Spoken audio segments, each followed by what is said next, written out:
ఇష్టరాజ్యంగా భూ విక్రయాలకు పాల్పడుతూ హైకోర్టు చేతిలో మొట్టికాయలు తింటున్న ముఖ్యమంత్రి రేవంత్ రెడ్డిపై క్రిమినల్ కేసులు నమోదు చేయాలని BRS MLC Dasu Shravan Kumar demand చేశారు.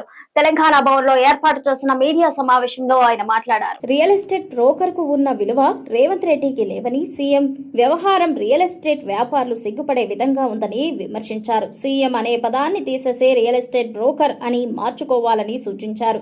ఫ్యూచర్ సిటీ పేరుతో బెదిరించి ప్రైవేట్ భూములు లాక్కుంటున్నారని ఆరోపించారు. హిల్ట్ పాలసీ దేశంలో అతిపెద్ద భూ కుంభకోణమని పేర్కొన్నారు.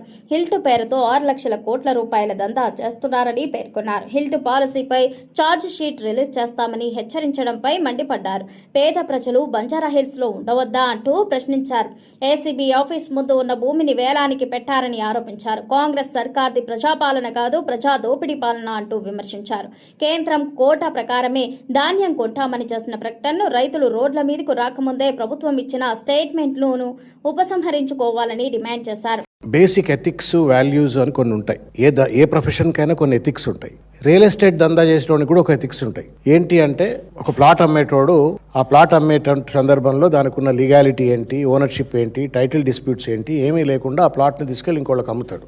అమ్మిన తర్వాత మళ్ళీ ఆ ప్లాట్ని ఇంకొకటికి అమ్ముడు పోకుండా ఆ ప్రొటెక్షన్ కూడా వాళ్ళే కల్పిస్తారు. That is the fundamental ethics. నేను స్వయానా రియల్ ఎస్టేట్ బ్రోకర్గిరి చేసిన అని చెప్పుకునే రేవంత్ రెడ్డి గారు ఆ బేసిక్ బ్రోకర్కున్న ఎథిక్స్ కూడా లేకుండా ఇవాళ ఒక ముఖ్యమంత్రి హోదాలో కూర్చొని ఇవాళ ఒక చిల్లర దందాలు చేస్తూ ఉన్నాడు. ప్రభుత్వమే భూమి అమ్ముతుంది, మళ్ళీ ప్రభుత్వమే ఇంకొకటికి రిజిస్ట్రేషన్ చేస్తుందనంటే అసలు మతి ఉన్న ప్రభుత్వమా, మతి లేని ప్రభుత్వమా, కనీస నీతి నిజాయితీ విలువలు ఏమైనా ఈ ప్రభుత్వానికి ఉన్నాయా, ముఖ్యమంత్రికి ఉన్నాయా, లేవా? ఆఖరికి రియల్ ఎస్టేట్లో కూడా చాలా మంది పొద్దున్న లేస్తే ప్లాట్లు అమ్మి ప్లాట్లు కొనుక్కుంటారు. వాళ్ళు కూడా సిగ్గుపెట్టట్టున్నది. నేను రియల్ ఎస్టేట్ దందాలు చేసుకుంటా అని చెప్పని ఆ జాతి నుండి వచ్చినా అని చెప్పుకునే రేవంత్ రెడ్డి, ఆ జాతి కూడా ఇవాళ రియల్ ఎస్టేట్ వ్యాపారం చేసుకునే జాతి కూడా సిగ్గుపడేటువంటి ఒక రీతిలో ఇవాళ చిల్లర మల్లరగా వ్యవహరిస్తూ ఉన్నాడు. మేము డిమాండ్ చేస్తూ ఉన్నాం. ఇది క్రిమినాలిటీ. ఒక ప్లాట్ను ఒకళ్ళ మీద రిజిస్ట్రేషన్ చేసి మళ్ళీ సెకండ్ రిజిస్ట్రేషన్ చేయడం అనేటువంటిది క్రిమినల్ చర్య. ఈ క్రిమినల్ చర్యలకు పాల్పడ్డట్టయితే తప్పనిసరిగా అతని పైన క్రిమినల్ కేసులు నమోదు చేయాలా. It's breach of trust, it's cheating.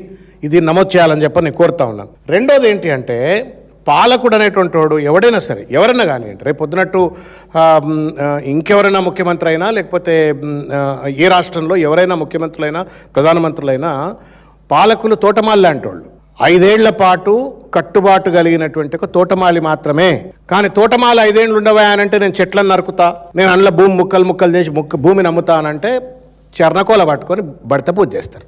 ఇవాళ రేవంత్ రెడ్డికి నా భయం లేదు, భక్తి లేదు.